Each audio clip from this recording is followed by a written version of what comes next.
Thanks for watching. Don't forget to like, comment, share and subscribe to نحمده ونصلي على رسوله الكريم. محترم سامعین کرام، حضرت آدم علیہ السلام کے ساتھ جنت سے بہت سی چیزیں آئیں۔ اللہ تعالی نے حضرت آدم و حوا علیہ السلام کو جنت میں رکھا اور فرمایا وَكُلَا مِنْهَا رَغَدًا حَيْثُ شِئْتُمَا وَلَا تَقْرَبَا هَذِهِ الشَّجَرَةَ فَتَكُونَا مِنَ الظَّالِمِينَ، جس کے معنی ہے کھاؤ دونوں اس میں سے بافراغت جس جگہ سے چاہو، اور نزدیک نہ جائیو اس درخت کے ورنہ تم بھی انہی میں شمار کیے جاؤ گے۔ اس ایک خاص درخت سے روکنا یہ امتحان تھا۔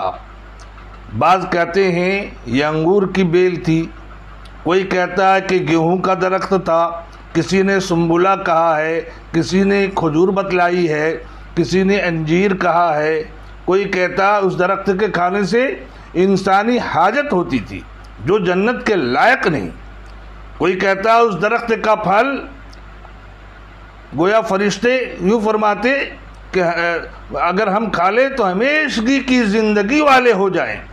واللہ اعلم بالصواب۔ حضرت ابن جریر رحمۃ اللہ علیہ فرماتے ہیں بھائی کوئی ایک درخت تھا جس سے خدا تعالی نے روک دیا، نہ قرآن سے اس کی تعیین ثابت ہوتی ہے نہ کسی صحیح حدیث سے، اور اس میں مفسرین کا بہتر اختلاف ہے۔ بہرحال چاہے جو بھی درخت ہو، اس درخت کے پاس جانے کی نوبت آ ہی گئی۔ اللہ کی مشیت ایسی ہوئی کہ حضرت آدم علیہ السلام وہاں پہنچ گئے، اور حضرت آدم علیہ السلام نے اس کا پھل کھا ہی لیا، اور اس کے کھانے کی وجہ سے اس کا ریشہ دانت میں اٹکا۔ اس ریشے کو دانت سے نکالنے کے لیے لکڑی توڑی، اس لکڑی کا خلال بنایا، اور جو لباس پہنے تھے وہ لباس بدن سے گرا۔ لباس سارے بدن پر ایسا تھا جیسے ناخن۔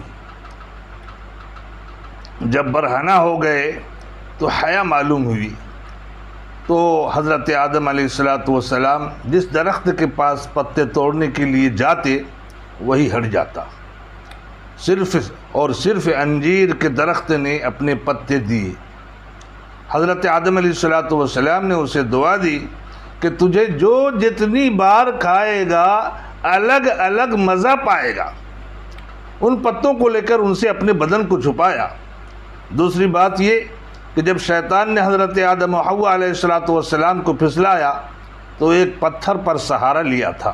اسی طرح ماں حوا کے بدن پر جنت کے جو زیور تھے وہ سب اتر گئے، صرف ایک انگوٹھی رہ گئی، اس کو منہ میں دبا لیا تھا۔ جب جنت سے زمین پر بھیجے گئے تو وہ پتے بھی ساتھ آئے، پتھر بھی آیا اور لکڑی بھی آئی، اور وہاں جنت میں لغزش آدم پر سارے درخت رو رہے تھے کہ ہمارے سردار کے ساتھ یہ کیا ہو گیا، مگر عود کو کچھ بھی ملال نہ تھا۔ وہ عود کی لکڑی بھی آئی، یہاں آ کر انجیر کے پتوں کو یہاں کی ہوا اور دھوپ لگی، وہ سوکھ گئے اور بدن سے گر گئے۔ حضرت آدم علیہ السلام کے بدن سے جو پتے گرے ان کو ہرن نے کھایا، جس سے مشک پیدا ہوا۔ اسی واسطے مشک مہکتی ہوئی خوشبو مرد کے لیے درست اور جائز ہوئی، عورت کے لیے نہیں۔ اور حضرت حوا علیہ السلام کے بدن سے جو پتے گرے ان کو ریشم کے کیڑے نے کھایا، جس سے ریشم پیدا ہوا۔ اسی واسطے ریشم عورت کے لیے درست ہے اور مرد کے لیے نہیں۔ جب برہنہ رہ گئے تو جنت میں ایک دمبا پرورش کیا جا رہا تھا، اس کی اون اتار کر فرشتہ نے لایا اور حضرت حوا سے کہا اسی سے کپڑے تیار کرو، اپنے بھی اور حضرت آدم کی بھی۔ حضرت حوا نے کہا میرے اوپر دوہرا کام، اپنے واسطے بھی کپڑے بناؤں اور ان کے واسطے بھی؟ تو عورت کے ذمے شوہر کی خدمت لازم کی گئی۔ حضرت آدم علیہ السلام نے کہا، حضرت آدم علیہ السلام سے کہا گیا کہ کماؤ، کمائی کے طریقے بتائے گئے اپنے لیے بھی اور حضرت حوا علیہ السلام کے لیے بھی۔ انہوں نے کہا میرے ذمہ دوہرا خرچ، اپنا بھی اور حضرت حوا کا بھی؟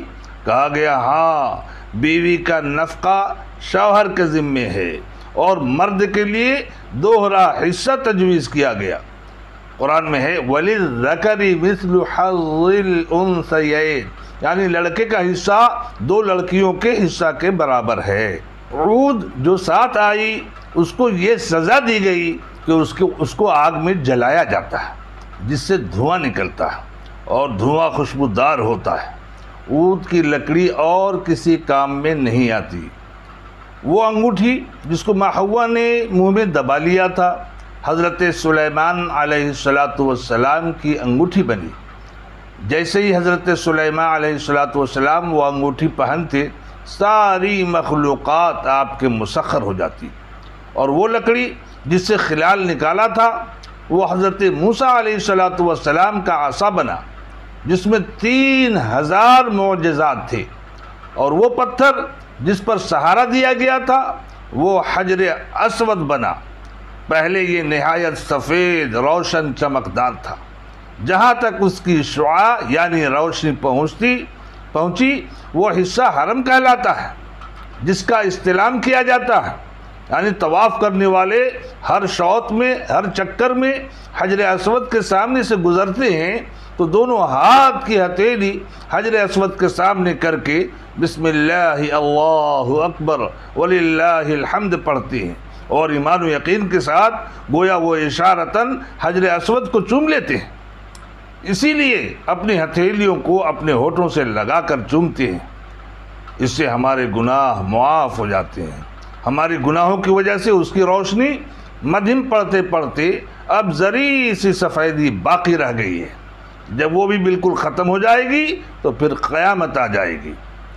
اللہ تبارک و تعالی ہمارے دین و ایمان کی حفاظت فرمائے، آمین۔